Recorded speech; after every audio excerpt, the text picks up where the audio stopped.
येते का इकडे सुख झाले हो साजरे सुख झाले हो साजरे साजरे सुख झाले हो साजरे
Bye.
जिवंत राहणार आहे. भंडारा डोक्याला लावला एकदा का हा भंडारा बाळू मामाचा कपाळाला लावला की किती दळभद्री कपाळाचा माणूस असेल तर त्याच्या कपाळाचं नाही त्याच्या आयुष्याचं सोनं झाल्याशिवाय राहणार नाही. आमच्या बाळू मामाची ताकद आहे. विठाला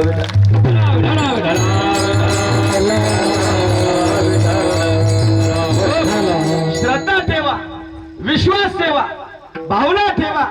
निश्चितच या बाळू मामा सारखे संत तुमचा माझा उद्धार केल्याशिवाय राहणार नाही. ज्यांना ज्यांना या मृत्यू लोकामध्ये भगवान परमात्म्यानं दिलेल्या शरीराची किंमत समजली, वयाच्या 21व्या 22व्या वर्षी या देहाचा या जगाचा निरोप घेतला माझ्या ज्ञानोबरायानं. पण 750 वर्ष झाले आम्ही ज्ञानोबरायांना विसरणार नाही. 450 वर्ष होऊन गेले माझ्या तुकोबारायांना आम्ही विसरणार नाही. कारण जगद्गुरु तुकोबाराय सांगतात, हे जगाच्या कल्याण संताच्या विभूती, जगाच्या कल्याण संताच्या विभूती, जगाच्या कल्याण संताच्या विभूती, जगाच्या कल्याण संताच्या विभूती, देहात सावते परोपकारी, देहात सावते परोपकारी, देह कष्टविधी परोपकारी, जगाच्या कल्याण संताच्या विभूती, जगाच्या कल्याण संताच्या विभूती, देह कष्टविधी परोपकारी, देह कष्टविधी परोपकारी, देह कष्टविधी परोपकारी, जगाच्या कल्याण संताच्या विभूती, जगाच्या कल्याण संताच्या विभूती. जगाच्या कल्याणा संताच्या विभूती, देह कष्टविधी परोपकारी बाळू मामा सारखे संत, ज्ञानोबा तुकोबारायासारखे संत या मृत्यू लोकामध्ये आले. समाजासाठी अहोरात्र जीवन जगले, अहोरात्र समाजासाठी काम केलं. दऱ्या खोऱ्यामध्ये महाराजी मेंढर घेऊन हिंडायचे, मुक्या प्राण्यावर प्रेम करायचं. एखाद्यानं अनितीनं वागत असेल तर त्याला शिक्षा करायची. मग तो आपला असेल की परका असेल याचा बाळू मामानं कधी विचार केला नाही. संत कुणालाही होता येत नाही, कुणालाही संत म्हणण्याचा अधिकार आम्हाला नाहीये. एखाद्यानं पांढरा शुभ्र कपडा घातला म्हणून त्याला जर एखादा संत म्हणत असेल तर ही व्याख्या संतत्वाची चुकीची आहे. एखाद्यानं अंगावरती भगवे कपडे घातले म्हणून त्याला आम्ही संत म्हणत असेल तर तुकोबाराय सांगतात, अरे भगव्या कलरचे कुत्रे असतात त्यांना आम्हाला संत म्हणता येत नाही. एखादा म्हटला, महाराज आमच्या गावात एक महाराज राहतात. म्हटलं काय करतात? म्हटलं नुसतं दूध पितात आणि झोपतात. अरे दूध तर साप प्यायला परवा दिवशी नागपंचमीला, तो नुसता दूधच पिऊन राहतो. दूध पिऊन कुणाला संत होता येत नाही. एखादा म्हटलं आमच्या गावात फार मोठे महाराज आहेत. म्हटलं काय करतात? म्हटलं त्यांच्या इतक्या गळ्यात तुळशीच्या माळ्या अख्ख्या गावाच्या एकत्र केल्या तर इतक्या होणार नाही, एवढ्या माळ्या आहेत. मग काय फुलाची भरली रंगा, काय फुलाची भरली रंगा, काय फुलाची भरली रंगा, काय फुलाची भरली रंगा.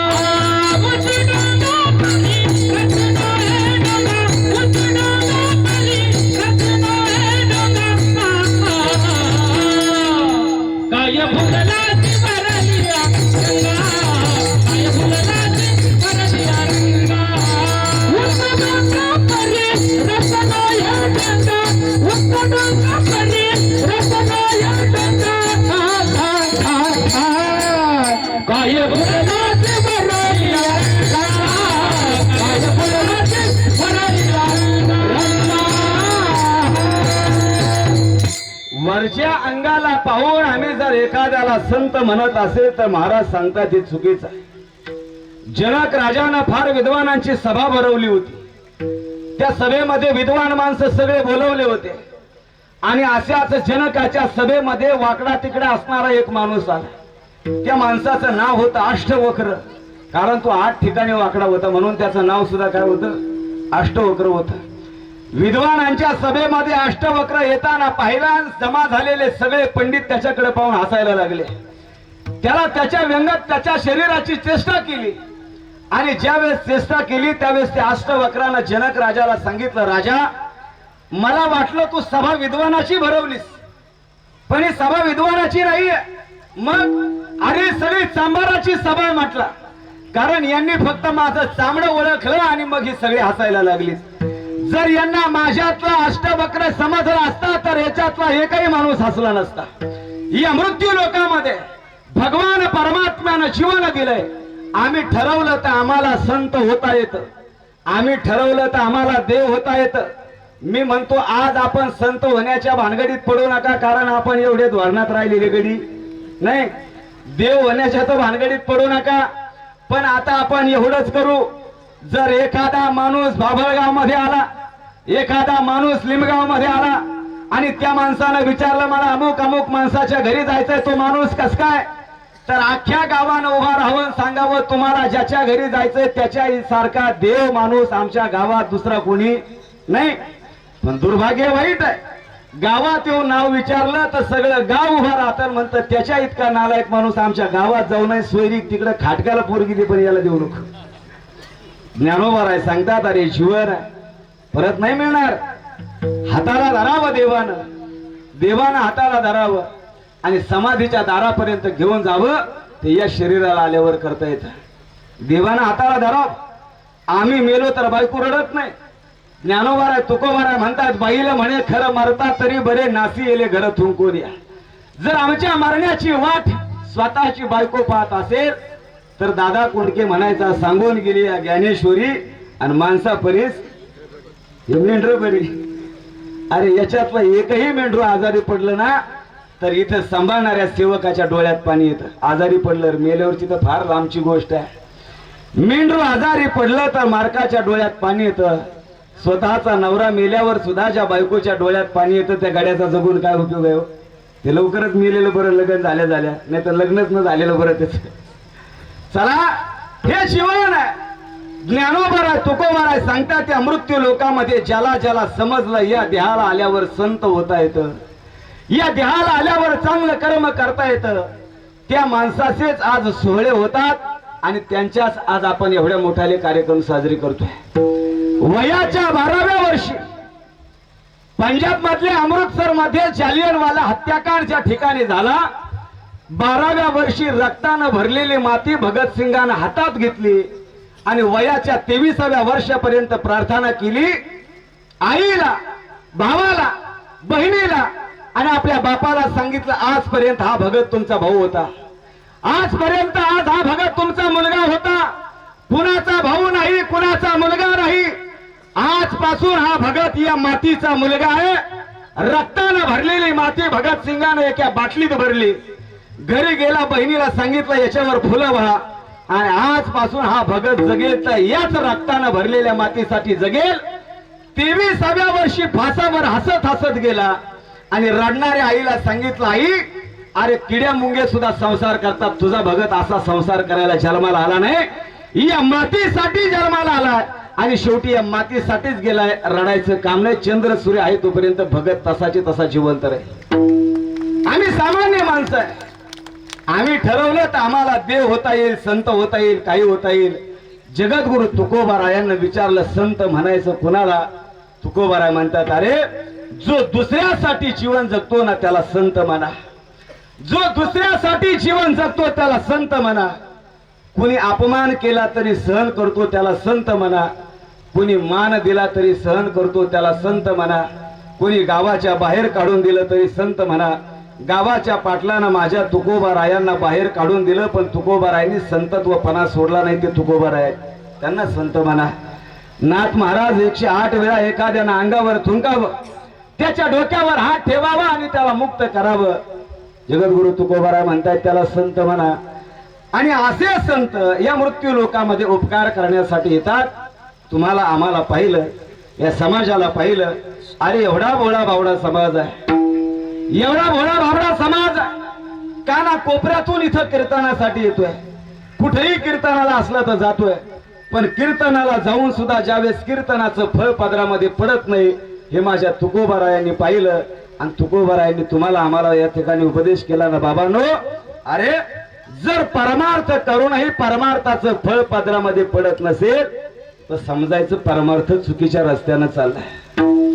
संसार करूनही संसार फळच देत नसेल तर समजायचं संसार आपल्या चुकीच्या दिशेनं चाललाय. ज्या क्षेत्रामध्ये आहे ते क्षेत्र फळच देत नसेल तर समजायचं आमचं क्षेत्र आम्ही चुकीच्या पद्धतीनं हाताळतोय. तुकोबारायांनी पाहिलं आणि मग संतांनी या मृत्यू लोकामध्ये तुमच्या आमच्या सारख्या लोकाला जाग करण्याचं काम केलं. तुकोबारायांनी पाहिलं, अरे संत जागे करतायत, सामान्य लोकाला जागा केलं. बाबांनो उठा, झोपायची वेळ नाही आता. उठा जागे वारे आता, उठा जागे वारे आता, उठा जागे वारे आता, उठा जागे वारे आता, उठा जागे वारे आता, उठा जागे वारे आता, उठा जागे वारे आता, उठा जागे वारे आता. स्मरण करा पंढरीनाथ, स्मरण करा पंढरीनाथ, स्मरण करा पंढरीनाथ. देवा माता भावे चरणी देवा माता, देवा माता भावे चरणी देवा माता. विवेका जन्माच्या, सुख विवेका जन्माच्या, सुख विवेका जन्माच्या. धनधर पुत्र जन, धनधर पुत्र जन, धनधर पुत्र जन, धनधर पुत्र जन, पुत्र जन.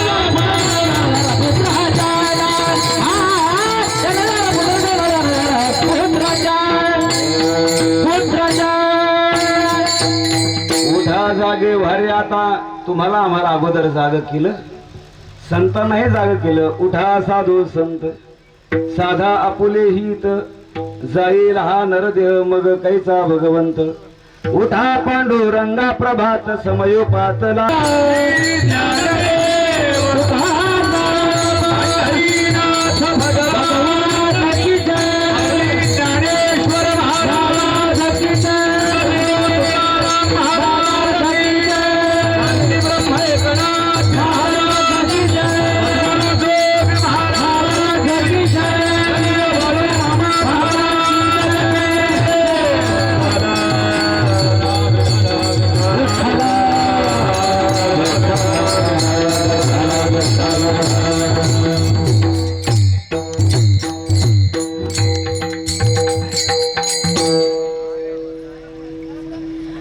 काय सांगू आता संताचे उपकार,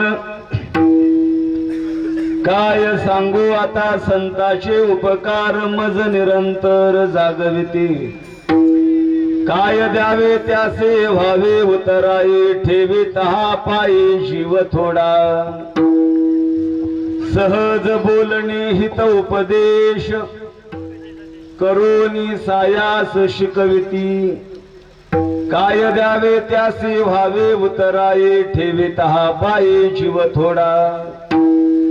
तुका म्हणे वत्स धेनुवेचे चित्ती, तैसे मज येते सांभाळीत.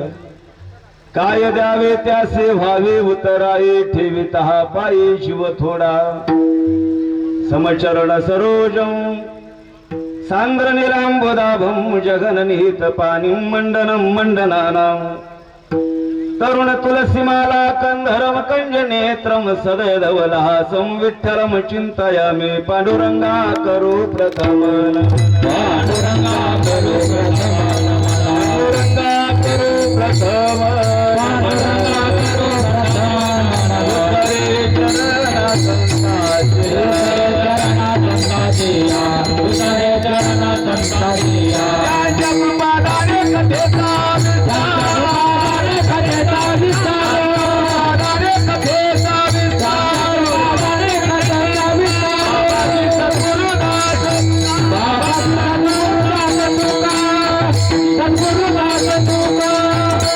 काय माझी वाणी मानेल संतासे. रंजो चित्तासे आपुलिया. नमो सद्गुरु तुकया ज्ञानदीपा. नमो सद्गुरु सच्चिदानंद रूपा. नमो सद्गुरु भक्त कल्याण मूर्ती. नमो सद्गुरु भास्करा पूर्ण कीर्ती. शरण शरण एकनाथा. पाये माथा ठेविला नका पाहू गुण दोष.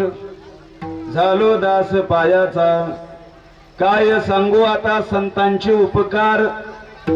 मज निरंतर जागविती. काय द्यावे त्यासे व्हावे उतराई. ठेवीत हा पायी जीव थोडा. विठ्ठल विठ्ठल.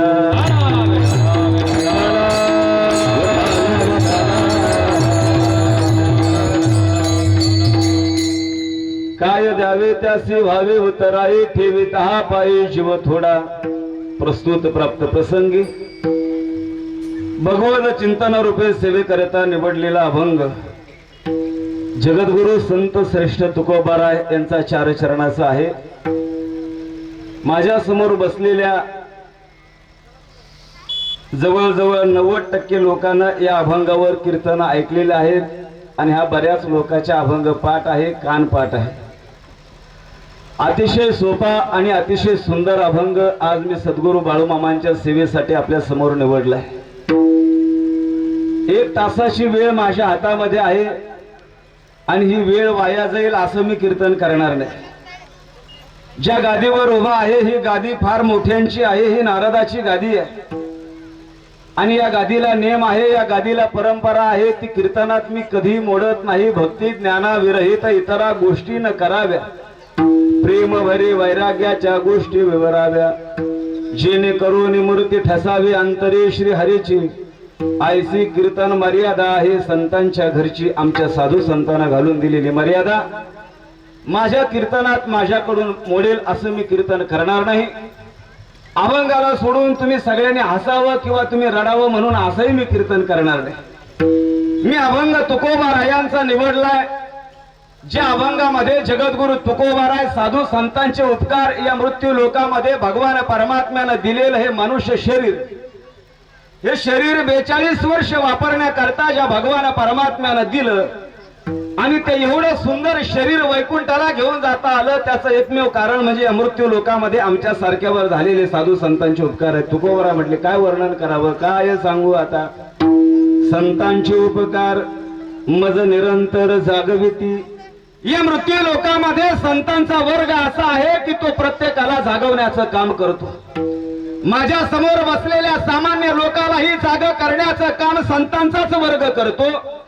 साधू संतांनाही जागवण्याचं काम संतांचाच वर्ग करतो आणि देवालाही जागवण्याचं काम संतांचाच वर्ग करतो. म्हणून तुकोबाराय म्हणतायत माझा जीव जरी दिला ना तर तू महाराज तुमच्या समोर कमी आहे. काय द्यावे त्याचे व्हावे उतराई ठेवीत हा पायी जीव थोडा. महाराज म्हणता या उपकारातून मी कशालाही उत्तीर्ण होणार नाहीये. भलं तर मी माझा जीवही दिला तरी महाराज या संतांच्या उपकारातून हे जीवन माझं उत्तीर्ण होणार नाही. महाराजांना विचारलं, महाराज संतांचे उपकार एवढं गुणगान तुम्ही मोठ्या मनानं गाताय, असं काय संत करतायत? जगद्गुरु तुकोबाराय सांगतात, अरे संतांच्या सहज बोलण्यानं देखील आमच्या सारख्या सामान्य जीवाचा उद्धार झाल्याशिवाय राहत नाही. सहज बोलणे हित उपदेश करुणी सायास शिकविती. महाराज म्हणतात अरे सहज बोललं आणि जर सहज सांगून हे एखाद्याला समजलं नाही तर त्याच्यासाठी सायास करतात, कष्ट करतात आणि आम्हाला उपदेश करतात. त्यासाठी महाराजांना उदाहरण दिलंय. महाराज म्हणतात अरे एखादी गाय आहे, त्या गायी जरी रानामध्ये चरायला गेली तर गोठ्यात बांधलेल्या वासराजवळ तिचं लक्ष असतं. चरते रानात लक्ष गोठ्यात बांधलेल्या गायीजवळ आहे. या मृत्यू लोकांमध्ये संतांचं जीवन त्याच पद्धतीचं आहे. कारण संत कुठेही असू द्या, संत कसेही असू द्या, त्यांच्या जीवनामध्ये सामान्य जीवाच्या उद्धाराचीच तळमळ असते. म्हणून तुकोबाराय सांगतायत काय द्यावे त्याशी व्हावे उतराई. मी कशानेही या संतांचे उपकार फेडू शकत नाही. आता या संतांच्या उपकारातून उत्तीर्ण होण्याकरता सगळ्यात महागडी वस्तू या जगाच्या बाजारात जीव आहे. महाराज म्हणतात तीही मी देऊ शकतो. अशा सुंदर आशयाचा हा अभंग आहे. विठाला विठाला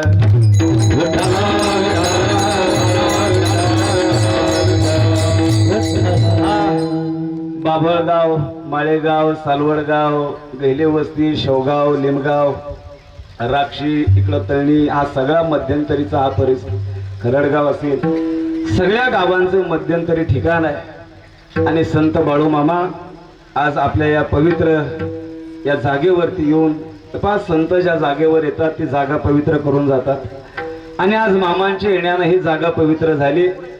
या ठिकाणी आपण सर्व गावकऱ्यांनी अतिशय आनंदामध्ये मामांच्या पालखींचं स्वागत केलं.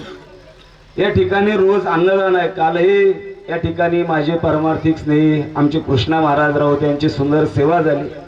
आमचे माऊली सोपान भाऊ यांनी या ठिकाणी कालचं नियोजन केलं होतं.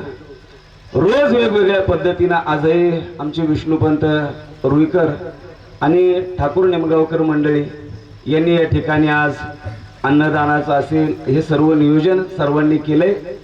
सर्वांना मी खूप खूप धन्यवाद देतो या सेवेसाठी. आज आपल्या गावातील परिसरातील सर्व माझ्या समोर बसलेली सर्व माता भगिनी पुरुष मंडळी मोठ्या प्रेमानं श्रद्धेनं उपस्थित आहात. खरं तर आज पावसाने हजेरी लावली. मला वाटलं होतं माझ्यापेक्षा तो महत्वाचा आहे, तो आला असता तरी बरं झालं असतं, आपण कीर्तन उद्या केलं असतं.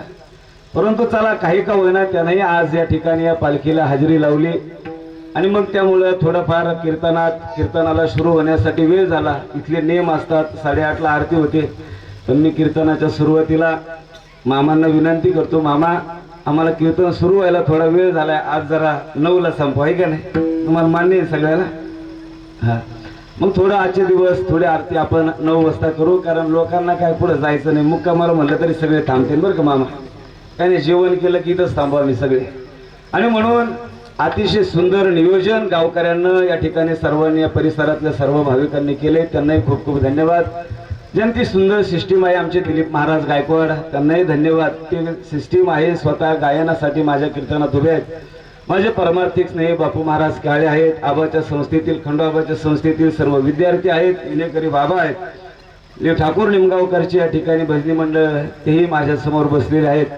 आमच्या बरोबर नेहमी पखवाजाला साथ करण्यासाठी माझे परमार्थिक मित्र आमचे जगन्नाथ भाऊ पाडळे, त्यांचे चिरंजीव मयूर दादा तेही उपस्थित आहेत. राजू महाराज कातकडे मृदंगाचार्य तेही उपस्थित आहेत. समोर या ठिकाणी हा कार्यक्रम लाईव्ह दाखवण्यासाठी आमचे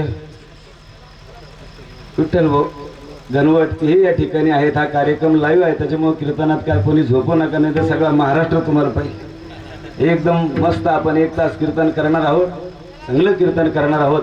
आणि म्हणून आपण सर्व जर मोठ्या प्रेमानं श्रद्धेनं उपस्थित आहात. भगवान परमात्म्याच्या चरणावरती ही सेवा समर्पित करायची आणि अतिशय आनंदानं श्रद्धेनं ही सेवा करायची. पहाच्या मृत्यू लोकामध्ये भगवान परमात्म्यानं सुंदर 3.5 हाताचं शरीर दिलंय, एकही रुपया घेतला नाही. माझ्या समोर बसलेल्या एकही माणसाला भगवान परमात्म्यानं 1 रुपयाची मागणी केली नाही. अतिशय मोकळ्या मनानं देवानं शरीर दिलंय. ते शरीर चांगलं व्हावं, चांगलं वागावं, चांगलं कर्म करावं म्हणून भगवान परमात्म्यानं दिलंय. या मृत्यू लोकामध्ये ज्याला ज्याला या शरीराचा महत्व समजलं ते संत बाळूमामा झाले, ते ज्ञानोबा झाले, ते जगद्गुरु तुकोबा झाले. कुणी कुणाचं नाव घ्यायला मोकळं नाही. बाळूमामा कुठे आदमापूर, कुठं कोल्हापूर जिल्हा, कुठं बाळूमामाची समाधी आणि कुठे आपलं माळेगाव, कुठे बाभळगाव, कुठं मामाची पालखी इथं येते आणि आपण एवढे लोक एवढा मोठा खर्च मामांसाठी करतोय. पण जी माणसं समाजासाठी जीवन जगतात, समाज त्यांचे उपकार चंद्र सूर्य आहे तोपर्यंत कधी विसरत नाही. घरातल्यासाठी जीवन जगलं की घरातली माणसं दावा झाला की विसरून जातात, घरातली माणसं महिना झाला की विसरून जातात, श्राद्ध झालं की घरातली माणसं पोराला विचारावं लागतं ब्राह्मणाला जाऊन माझ्या बापाचं श्राद्ध कधी म्हणून. पण एवढी वर्ष होतात अजून बाळूमामा कुणाच्याही ध्यानातून जाणार नाही. बाळूमामाने सांगितलं, अरे गाड्या हा खैराचा इंगाळा आहे. या मृत्यू लोकांमध्ये जोपर्यंत उभं झाड पेटत नाही. वैष्णवांचा मेळा गरुड पारी दाटला, वाळवंटापासून महाद्वारापर्यंत सुरवरांची मांदी उभे जोडून हात. आम्हाला जाग केलं, संतांनाही जाग केलं आणि देवालाही जाग केलं. जगजोगी जगजोगी जागे जाग बोलती, संतांनी सगळ्यांना जाग केलं.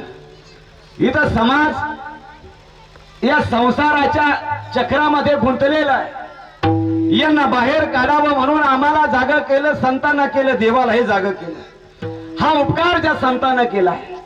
या मृत्यू लोकांमध्ये ज्याचं जीवन उपकारी आहे, ज्याचं जीवन कृतज्ञ आहे, ज्ञानोबा राय सांगतात, कृतज्ञ माणसा इतका चांडा, कृतज्ञ माणसा इतका दुर्गुणी, कृतज्ञ माणसा इतका वाईट माणूस, ज्याचा कधीही माणसाला संग घडू, जो कधी उपकारच करायचं नाहीये, ज्यानं कधी आपण म्हणतो उष्ट्या हातानं कधी कवळाही आणायचा नाहीये.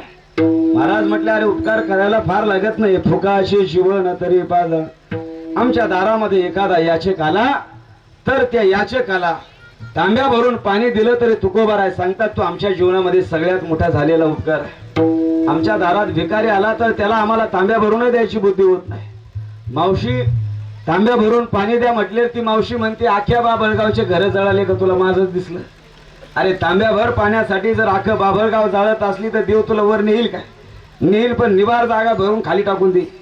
जगद्गुरु तुकोबाराय सांगतात अरे उपकारी जीवन आम्हाला दुसऱ्या उपकार करण्यासाठी भगवान परमात्म्यानं इथं आम्हाला जन्माला घातलाय आणि म्हणून हा उपकार करणारा वर्ग आहे. जगद्गुरु तुकोबाराय सांगतात अशा संतांचे उपकार मी माझ्या जीवनामध्ये काय वर्णन करावं. कशाने या संतांचे उपकार फिरणार नाहीयेत. काय सांगू आता. संतांचे उपकार मज निरंतर जागविती. तुकोबाराय सांगतात अरे एका सामान्य घरात घडलेलं तुकोबारायांचं जीवन आहे. जर ज्ञानोबाराय ते अगोदरचे संत मंडळी झाले नसते तर कोण तुकोबाराय. संतांचा अवतार झाला नसता तर कोण कोणाला समजलं असतं. आज आम्ही आहेत. आम्ही या नारदाच्या गादीवर उभा आहेत. कुणामुळे आहेत? आमच्या आईबापामुळे नाही. आम्ही ज्ञानोबाराय तुकोबारायमुळे आहेत. आई बापानं जन्माला घातलंय, पण जर ज्ञानोबाराय तुकोबाराय झालं नसतं तर आम्ही कुठेतरी एखाद्या कंपनीत 10-5 हजार महिन्यानं काम केलं असतं, तर शेतीत कुठेतरी काबड कष्ट करत बसलो असतो.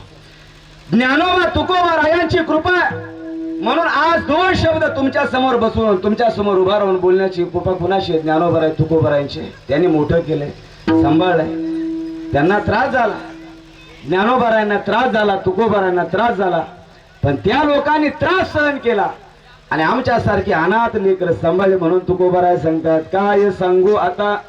संतांचे उपकार मज निरंतर जागविते. कायम स्वरूपी आम्हाला जागवण्याचं काम केलं आणि अशा संतांना जगद्गुरु तुकोबाराय म्हणतात मी काय देऊ आणि कसं उतराव हो तुमच्या चरणातून अभंगाचं.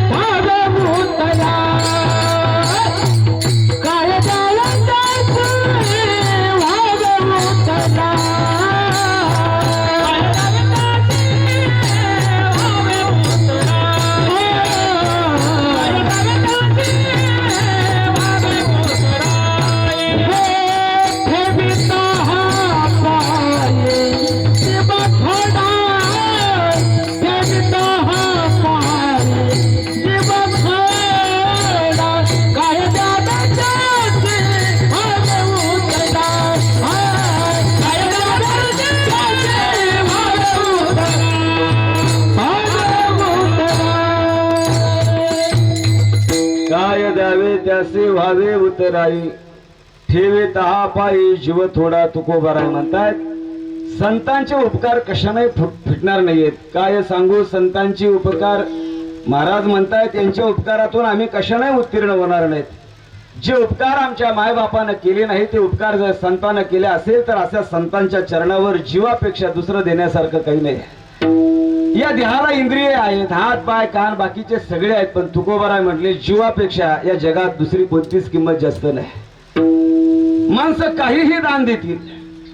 एखाद्याला वाटलं एखाद्याला जमीन दान द्यायची तर जमीन दान देऊन टाकते.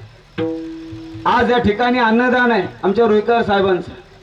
आमचे खोलाचे डॉक्टर सोपान भाऊ यांनी सेवा घेतली. ज्याला जे वाटेल ते माणसं दान करतील. एखाद्याला रक्तदान करायची वेळ आली माणसं रक्तदान करतील, अन्नदान करतील, कन्यादान करतील, भूमिदान करतील, वस्त्रदान करतील, काही दान करतील. पण माझ्या समोर बसलेल्या एखाद्या माणसाला म्हटलं मला तुमचा जीव लागतोय मला दान द्या. तुम्ही तुमचा देणार नाही पण माझा घेतल्याशिवाय का. ज्ञानोबाराय सांगतात त्या मृत्यू लोकांमध्ये सगळ्यात जास्त प्रेम माणूस कोणावर करतो? स्वतःच्या जीवावर प्रेम करतो. देवाची आई आहे. भगवान श्रीकृष्ण कालिया डोहात पडल्यावर यशोदेला जाऊन सांगितलं तुझा कृष्ण पडलाय म्हणून. धावत धावत तिथं गेली. देव त्या ठिकाणी देवाचं कालियाचं युद्ध पाहिलं. पाणी असं वर येत होतं, मोठाल्या त्या लाटा पाहिल्या आणि देवाची आई सुद्धा गेली पोरासाठी, पण स्वतःच्या जीवाला भिवून त्या लाटा पाहिली की नामदेव महाराज म्हणतात मागे सरे माय पाऊला पाऊली. देवाच्या आईला सुद्धा पोरासाठी जीव देऊ वाटला नाही. एका पाण्याच्या टाकीमध्ये एक माकडीन आणि तिचं पिल्लू आहे. त्या टाकीमध्ये हळूहळू पाणी वाढायला लागलं. त्या पिल्लाच्या तोंडात पाणी जायला लागल्यावर त्या पिल्लाच्या आईनं ते पोरगा आपल्या कडेवर घेतलं. त्या ठिकाणी कमरेपर्यंत घेतल्यानंतर पुन्हा कमरेपर्यंत पाणी आलं. मग तिनं त्या पिल्लाला खांद्यावर घेतलं, तरी खांद्यावर घेऊनही पोराच्या तोंडात पाणी जायला लागलं. मग त्या पोराच्या आईनं त्या माकडीनं तिचं पिल्लू डोक्यावर घेतलं. आता डोक्यावर पिल्लू घेतलं, हिच्या तोंडात पाणी जाईन अगोदर, पिल्लाच्या नंतर जाईल ना. हिच्या तोंडात पाणी जायला लागलं. ज्यावेळेस हिच्या तोंडात पाणी जायला लागलं, हिनं पिल्लू डोक्यावर घेतलं होतं, त्याच्या तोंडात पाणी जात होतं म्हणून. पण स्वतःच्या तोंडात पाणी जायला लागल्यावर डोक्यावरचं पिल्लू हिनं पायाखाली घेतलं आणि त्याच्यावर टाचावर करून उभा राहिली. ज्ञानोबा सांगतात, अरे ज्या दिवशी स्वतःच्या जीवाचा प्रश्न येतो ना, त्या दिवशी माणसं जीवापेक्षा कधीच कुणावर प्रेम करत नाहीयेत. पण भगवान परमात्मा एवढा उदार आहे. त्या भगवान परमात्म्यानं आम्हाला अरे इंद्रिय दान दिली, त्याच्यामध्ये नवल नाही. जेने हा शिव दिला दान, तुकोबाराय म्हटले, अरे त्यानं आम्हाला जीव दान दिलाय. जीव कोणीच कोणाला दान देत नाही, काही दान देतील पण जीव देत नाही. ज्या भगवान परमात्म्यानं आम्हाला जीव दान दिला, महाराज म्हटले, एवढा अमोल किमतीचा असणारा जीव मी माझ्या संतांच्यासाठी, त्या संतांच्या उपकारातून उत्तीर्ण होण्यासाठी तुकोबाराय म्हटले मी जीवही द्यायला तयार आहे. महाराजांना विचारलं, महाराज का? तुकोबाराय सांगतात, अरे त्या संतांच्या सहज बोलण्यानं सुद्धा आमच्या जीवाचं कल्याण होतं म्हणून. सहज बोलाने अति उपदेश, सहज बोलाने अति उपदेश, सहज बोलाने इतम उपदेश, सहज बोलाने इतम उपदेश. करुणी सायक कवीनी, करुणी सायक कवीनी,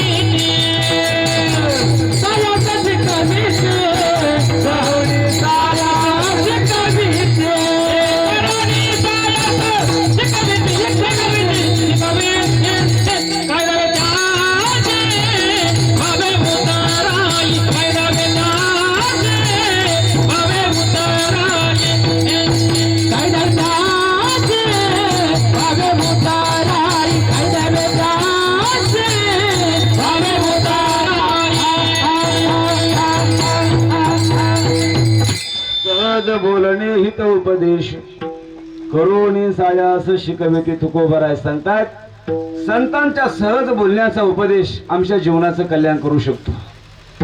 तुमचं आमचं सहज बोलणं एखाद्याचा घात करू शकतं. तुमचं आमचं सहज बोलणं एखाद्याचा संसार उद्ध्वस्त करू शकतं. संतांचं सहज बोलणं एखाद्याच्या जीवनाला कलाटणी देऊ शकतं. सकाळची संध्याकाळची वेळ आहे, दिवस मावळतीकडे चाललाय. तुकोबारा म्हणतात, रामकृष्ण हरी जय जय रामकृष्ण हरी, रामकृष्ण हरी जय जय रामकृष्ण हरी, रामकृष्ण हरी जय जय रामकृष्ण हरी.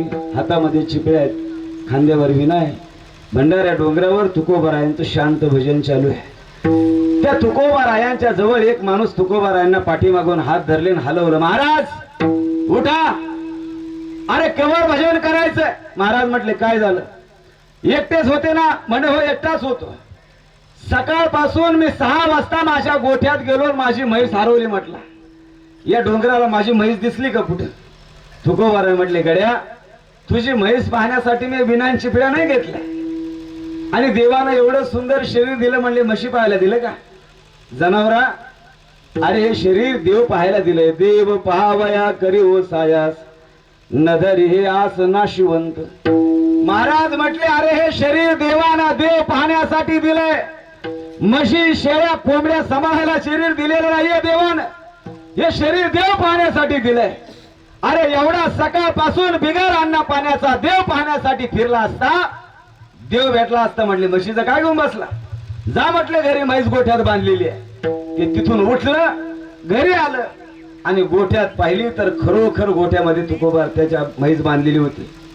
म्हशीच्या जवळ गेला, म्हशीचं दर्शन घेतलं आणि म्हटलं, आजपासून आता तुमचं आणि आमचं संबंध संपला. जे तुकोबारायांचे सहज 2 शब्द कानावर पडले, ते शब्द आठवले की तुकोबारायाने सांगितलं, हे जीवन म्हैस पाहण्यासाठी नाही आहे, हे जीवन देव पाहण्यासाठी आहे. तिथून पुढे घरच्यांना नमस्कार केला आणि तुकोबारायांच्या बरोबर टाळकरी म्हणून राहिला. 42 वर्ष जिथं तुकोबारायांचं कीर्तन, तिथं गंगाराम बुवा टाळ घेऊन उभे. म्हणून आज आम्ही गंगाराम बुवाची पुण्यतिथी साजरी करतो का? संतांच्या एका बोलण्याचा उपदेश आहे. विठ्ठल विठ्ठल.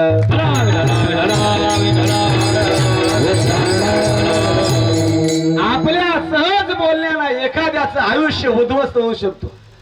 समोरच्यानं मार खाल्ल्यावर हा म्हणतो मी सहज बोललो होतो, मला काय माहित त्याला मार खावा लागेल म्हणून. घरातून भाऊ भाऊ आईला निघले का तो म्हणतो मला काय माहित निघतील म्हणून. मी आपलं तिला सहज म्हणलो तुमचं ते ढाकलेलं चॅप्टर आहे बरं का, ते तुम्हाला काही समजून द्यायचं नाही. अरे एवढ्यानं काडी लावली ना तू सगळी. जगद्गुरु तुकोबाराय सांगतात या मृत्यू लोकामध्ये सामान्य माणसं सहज बोलण्यानं एखाद्याचं आयुष्य उद्ध्वस्त करतात. आणि याच मृत्यू लोकामध्ये संतांचा वर्ग असा आहे तो सहज बोलण्यानं सुद्धा चंद्र सूर्य आहे तोपर्यंत आमच्या आठवणीमध्ये राहू शकतो. विठाला विठाला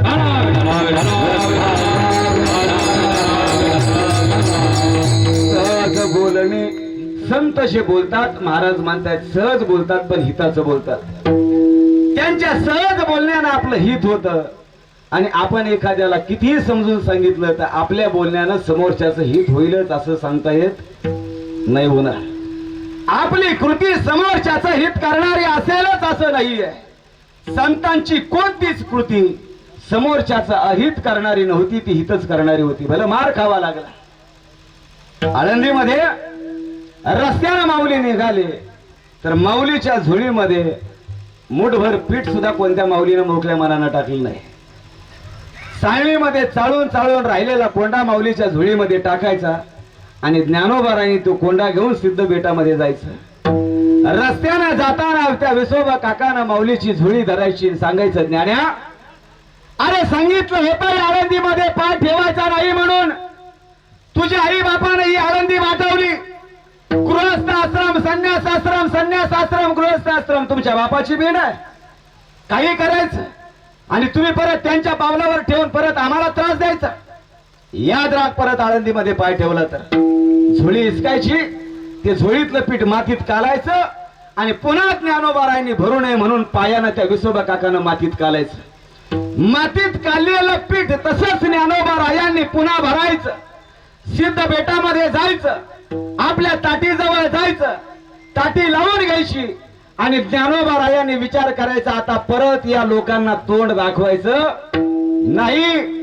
पण 4 दिवसापासून उपवासी पोटी झोपणारी ही 4 वर्षाची मुक्ती माझ्या ज्ञानोबारायांच्या जवळ जात होती. ज्ञानोबारायांच्या डोक्यावरून हात फिरवत होती.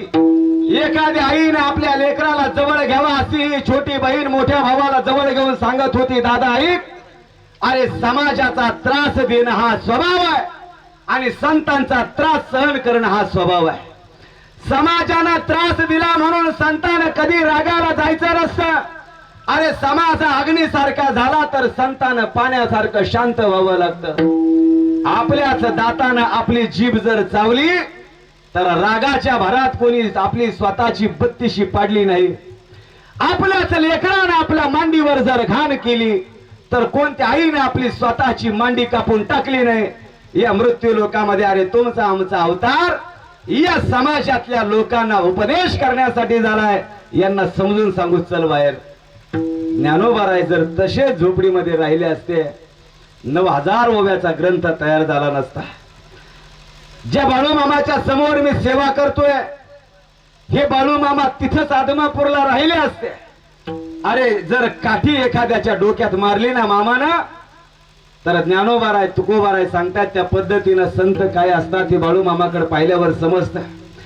एखाद्या माणसाच्या डोक्यात काठी मारली तर महाराज सांगायचंय कसलाही माणूस असू द्या, रोगानं पछडलेला असू द्या, एखादा दरिद्रीनं पछडलेला माणूस असू द्या, ज्याच्या मस्तकावर माझ्या मामाचा भंडारा आणि काठी पडेल त्याच्या आयुष्याचं सोनं झाल्याशिवाय राहत नव्हते माझ्या बाळूमामाची ताकद. आणि मामा इतके कडक होते, मामापाशी कोणाला सुट्टी नव्हती. तुमच्या आमच्यासारखे गबाळे भक्त सोडा. मामानं गुरु करताना सांगितलं होतं मी जे भूतबाधा लोकांच्या काढतो ना हे भूतबाधा काढून माझ्याजवळ पैसे जेवढे जमा होतील आणि हे पैसे जो न मोजता सांगेल हे पैसे किती जमा झाले त्यालाच मी गुरु करणार आहे. आणि ते पैसे कोणी सांगितले होते? मुळे महाराजांना सांगितले की हे पैसे किती आहेत म्हणून. जेवढे पैसे जमा झाले होते तेवढे बरोबर मुळे महाराजांना सांगितले. मुळे महाराज मांसाहारी होते पण सांगितलं होतं जे पैसे सांगेल आणि जो माझा पैसा जमा होईल हा सगळा पैसा पंढरपूरच्या घाटावर भिकारी जमा झाले त्या सगळ्या भिकाऱ्याला द्यायचा म्हणून. एक जर पैसा याच्यामधला खाल्ला, एकाही भामट्यानं बाळू मामाच्या कारभारात जर घोटाळा केला तर मग त्याची काय खैर नाही म्हणायचे मामा. मग मामा तुमच्या आमच्या सारख्याला तर सोडित नाही, याच्यात नवल नाही. पण मामानं स्वतःच्या गुरुला सुद्धा त्या रुपयात थोडा घोटाळा झाला म्हणून संडास लावली होती. आपण कोण आहेत? विठाला विठाला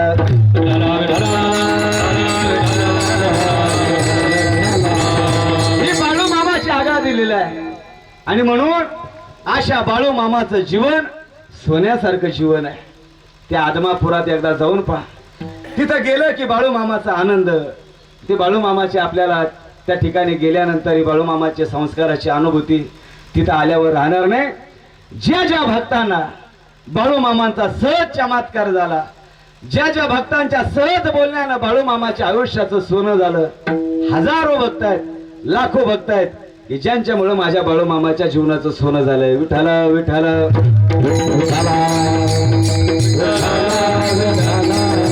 तुकोबाराय सांगतात अशा बाळू मामा सारखे संत, ज्ञानोबाराय तुकोबाराय सारखे संत सहज बोलणे, सहज बोलतात आणि तुमच्या आमच्या सारख्याच हित करून जातात. सहज बोलणे हित उपदेश करून सायास शिकविती. महाराज म्हटले वेळ प्रसंगी जर एखाद्याला सोयीनं सांगून जमलं नाही तर मग त्याला मारायचं, त्याला हाणायचं, त्याच्यासाठी कष्ट करायचे, त्याला समजून सांगायचं बाबा देवाचं नाव घे, नाही ऐकलं तो तुझ्या पाया पडतो, लागून या पाया विनवितो तुम्हाला. पाया पडून नाही ऐकलं तर मग शिव्या देऊन सांगायचे, म्हणायचे अरे किती सांगू तरी नाही का ती भटकीची, पुढे शिंदळीचे रडती. शिव्या दिल्या लोकाला, शिव्या देऊनही ऐकलंच नाही तर मग म्हणायचे तुमचं तुम्ही पहा म्हणायचे. आता कळू येईल अंत काळी प्राण प्रयाणाचे वेळी राहते निराळी रांडा पोरे सकाळ. महाराज म्हणायचे तुम्हाला चांगलं सांगून जमत नाही, पाया पडून पाहिलं कळत नाही ना. ज्या वेळेस तुम्हाला कोरोना येईल आणि मग तुम्हाला कळेल कस कसं कोण सगळे बाजूला निघून जातात म्हणून.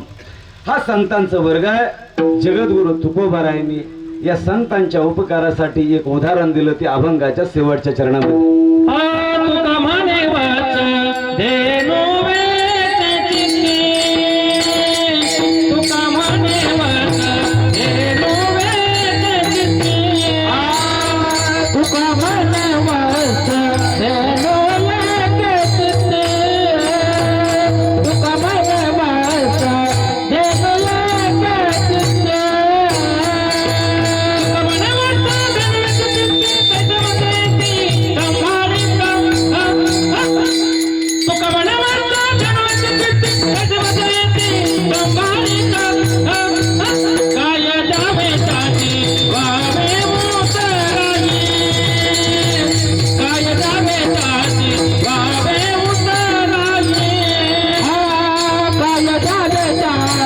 वावे उतराई, काय जावे ताची वावे उतराई.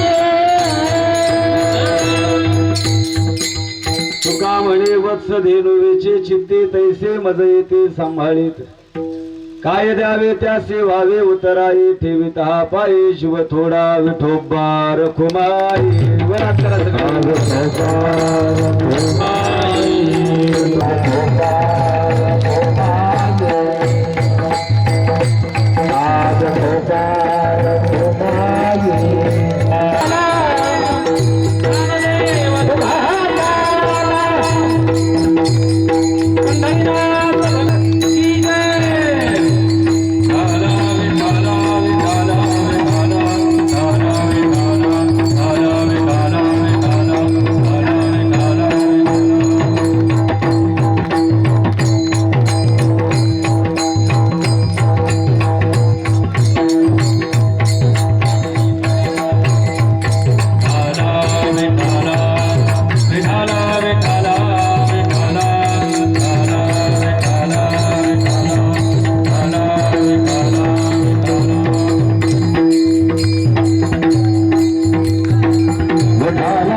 घाटात देवा मडीचा मडीचा गाणी म्हणात देवा मडीचा मडीचा गाणी म्हणात देवा मडीचा मडीचा गाणी म्हणात देवा मडीचा मडीचा गाणी म्हणात गण गण गण हातात त्यांच्या नावा सोया नावात त्यांच्या डंका साऱ्या जगात गाजतोया गावात गाजतोया नावात साऱ्या डंका त्यांच्या गावात गाजतोया मंदिरी त्यांची रुपवानावरती दिसतेला गात मंदिरी त्यांची रुपवानावरती दिसतेला गात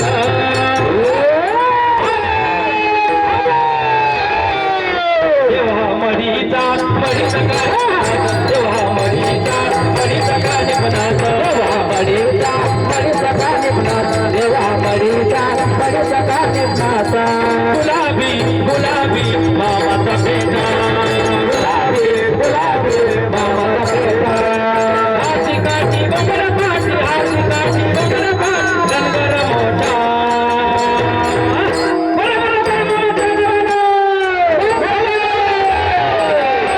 गुलाबी मामाचा बेटा गुलाबी गुलाबी मामाचा बेटा गुलाबी गुलाबी मामाचा बेटा गुलाबी गुलाबी मामाचा बेटा आत्मापुराणी वाची मामाची समाधी आत्मापुराणी मामाची समाधी भद्रावरी टाकतो या गाधी भद्रावरी आदिली पटाटोई वारी दिली पटाटोई वारी आसर मोठा गुलाबी गुलाबी मामाचा बेटा गुलाबी गुलाबी मामाचा बेटा गुलाबी गुलाबी मामाचा बेटा गुलाबी गुलाबी मामाचा बेटा गुरु मच्छिंद्रनाथ गर्भगिरी पर्वतावर गुरु मच्छिंद्रनाथ गर्भगिरी पर्वतावर त्याची भाषा आहे ललित निराळी त्याची भाषा आहे ललित निराळी बंगाली बंगाली भाव बोलतो बंगाली बंगाली बंगाली भाव बोलतो बंगाली बंगाली बंगाली भाव बोलतो बंगाली बंगाली बंगाली भाव बोलतो बंगाली बंगाली बंगाली भाव बोलतो बंगाली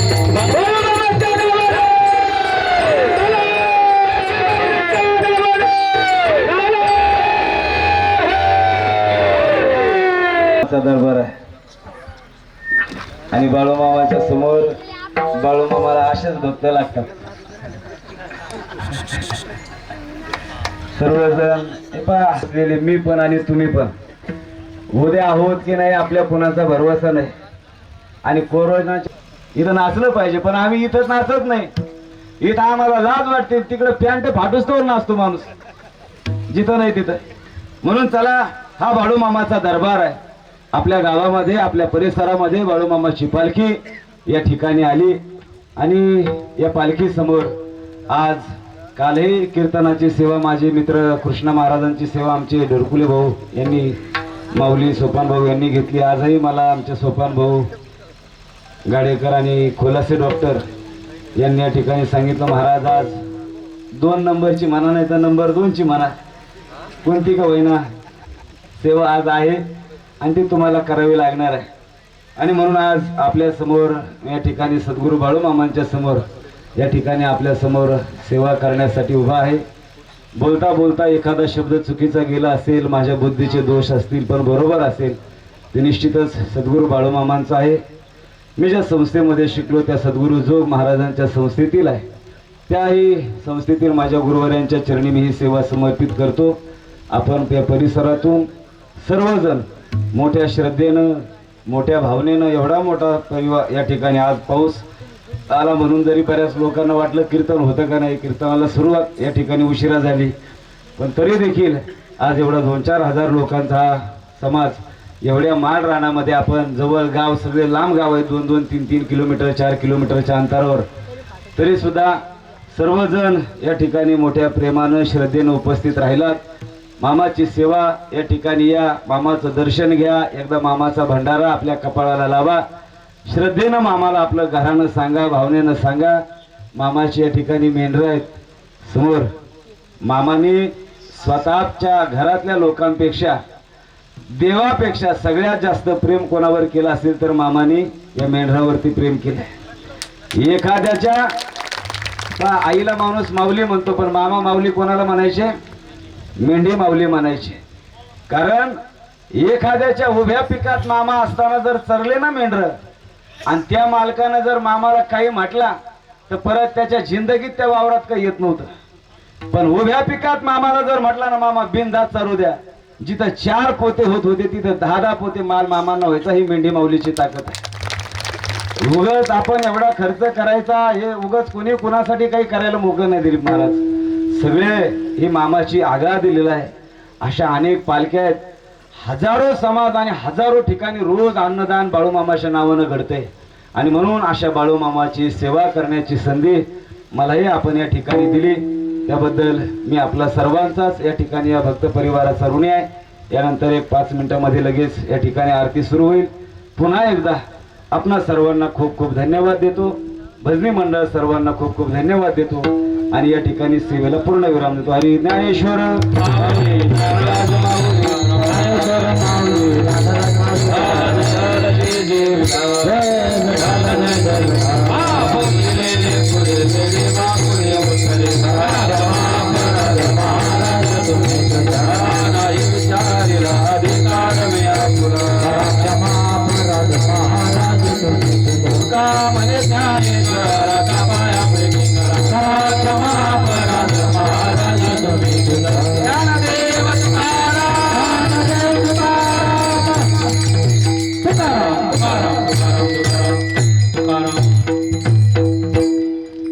या ठिकाणी आज आपल्या या बाळूमामा संत पालखी सोहळ्याच्या निमित्तानं आज दुसऱ्या दिवसाची कीर्तन